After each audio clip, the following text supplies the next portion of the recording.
Hello and welcome to the Off the Post EFL Championship Podcast with me, James Macdonald-Williams. And me, James Molloy. In this podcast we will cover what has been quite the eventful week in the Championship, going over Norwich City, Birmingham City, the chase of the playoffs with no parachute payment teams in there as of right now, and obviously football's good story at the moment, Sheffield Wednesday. So we're going to start right off with a piece on Birmingham City. Go ahead, James. Well, as we all know, Birmingham City just got promoted back into the Championship. Bit of a rough start so far.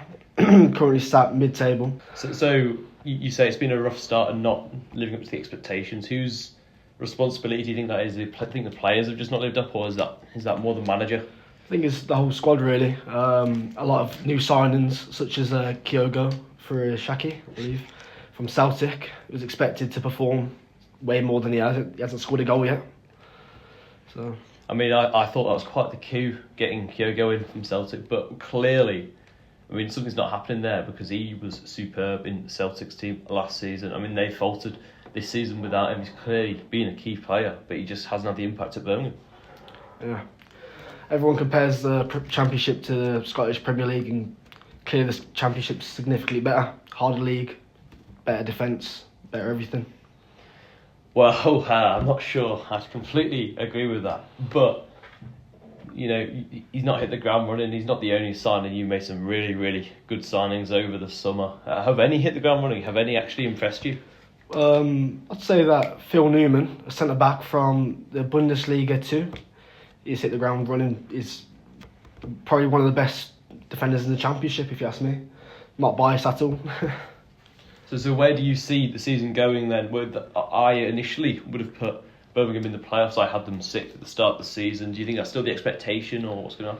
Well, it just varies. It just depends if the squad clicks, I'd say. I reckon if Kyogo gets one goal, I'm sure you get a bunch more. I think it's just the fact he hasn't scored yet.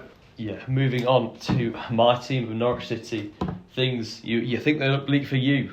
They are even bleaker for us in Norfolk. We sit second bottom only to the administration side of Sheffield Wednesday, and certainly there is serious questions asked of Liam Manning.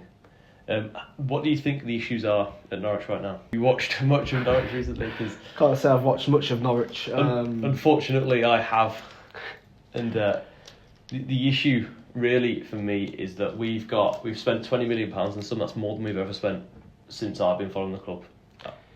And that's, you know, we've not got value for money. We've got some good player, Kovacevic, Harry Darling from Swansea, who really impressed me last season. Got him on a free, but for whatever reason, it's just not clicking. And how long does this go on for? Because Liam Manning is the most unpopular person in Norfolk right now. Well, second most unpopular, probably behind sporting director Ben Napper.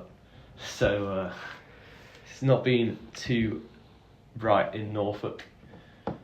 And the thing is with the players though, is we've got good players. I mean, we've brought in Harry Darling, for instance. He looked very good at the start of the season, but it feels as if everyone's gone backwards, you know. Do you think it's due to the chemistry with the team? Well, it must be something like that, because it's a good squad. You know, we've got the Championship's best player, in my opinion, in Josh Sargent up front. And even if he's not, he's an elite goal scorer at this level. So we should be scoring more goals than we have been. It's silly mistakes every week. But the atmosphere, I've never seen it so toxic at Carrow Road. I've never seen it so toxic. And for the first time, really, there's empty seats. There's visible, empty seats at league games, which never has happened. And there's serious questions now about what's going on to League One. Can't see it happening personally. I think you're a well-established Championship team, if not potential Premier League team. You're bound to lose fans as well once you get, relegate for the Prem. The first few seasons you'll have the same amount of fans, but they'll drop off eventually because you're not performing as well as you should be. And for a team whose aim was the playoffs, I thought we'd do very well with the players we've got.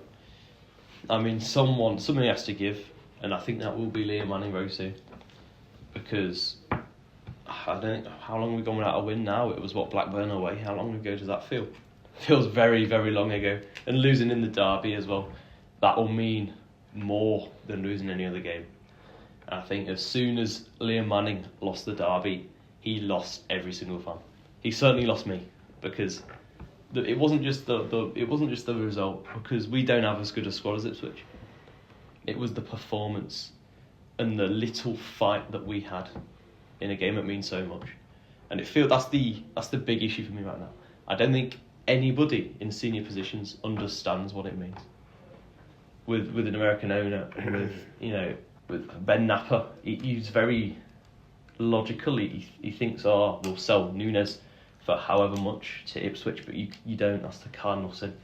But I'd like to move on to something more positive and have a look at this promotion race. Coventry City top, Middlesbrough second. Not a parachute payment team in sight. What do you think about that, James? Well, it pains me as a Blues fan to see Coventry doing well, but it is what it is.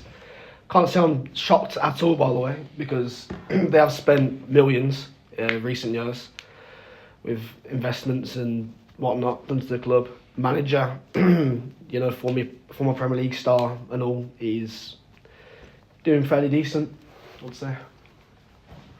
I mean, let's have a look at some of the other teams in the mix. So third, Millwall, Bristol City, Stoke, Cheltenham, Preston, Hull, QPR, and it takes us all the way down to 10th place before we get to Leicester City.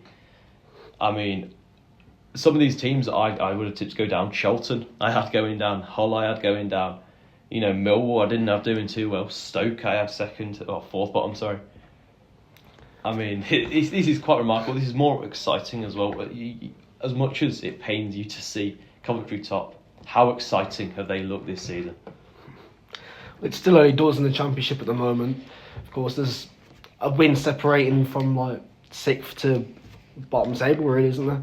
Not much in it at all. I'd say give it a few more weeks and you'll get a rough idea of what is going to happen in the Championship at the end of the season. I mean, 12 games in, though, that is quite significant for these teams not to have dropped off. And even more significant, if I look at Southampton in 20th, look at Ipswich in 12th, Leicester in 10th, the 3 it came down. Look at Sheffield United, rock bottom pretty much. Oh yeah, look at Sheffield United, who lost the playoff final. Relegation battle at the moment. I mean, look at their squad and the signings they made. You'd think they should be up there, but it's just not happened. But that is what tends to happen with playoff finals. They're so important, those games. The Championship is really, really fun at the moment. Anything else you want to touch on with the likes of Stoke, Charlton as well? I feel like Stoke are only there because of the manager. I think Coventry's ex-manager they've got right now. He got them to the playoffs twice. Mark Robbins, of course, yes. Yeah. Good manager. Had a tough start to life at the Bet365 though, he did. But he's coming out of his element now. Yeah. He's made his own signings, is doing what as expected. I wouldn't be surprised if I see him managing the Premier League in the next few years. Well, potentially with Stoke, how fun would that be to see? And finally, Sheffield Wednesday, who, well, for many teams, having a 12-point deduction is really bad news for them. It was the best news they could have heard. Chancery is gone. What are your thoughts on that? Well, obviously the point deduction is negative, but it could have been a lot worse. They could have got that deduction in League One, which would have put them in League Two, really. Unlucky about Chancery, but it was obviously long due, his departure. I think whatever happens now this season, I think they will just go down. I don't think there's much doubt about it. Even without the points deduction, their 11 is not the best. But I think the fans appreciate that. I don't think they'll mind, in a way, going down because they know that players haven't been paid. They know everyone's in it together type thing. So this could really be a positive relegation season from a twisted sort of way, because as bad as Norwich, Sheffield United, Blackburn, Southampton in 20th is mad. As much as bad as these teams have been, I don't think there's any way out of it now. Yeah. The squad is still a Championship squad though, really.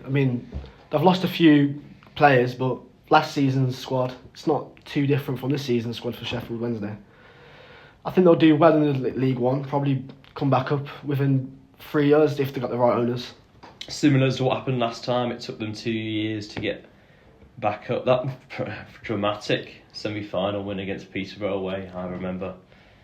But yes, it's definitely going to be a long season for them, but it's probably the best thing that could have happened. Have that point deduction now, resetting League One, new owners hopefully. When they get out of administration, it'll be a positive step for them. Okay, well that wraps up the Off the Post Championship review for the week. Yeah, I have been James Macdonald-Williams, and you have been James Molloy. It's been a pleasure.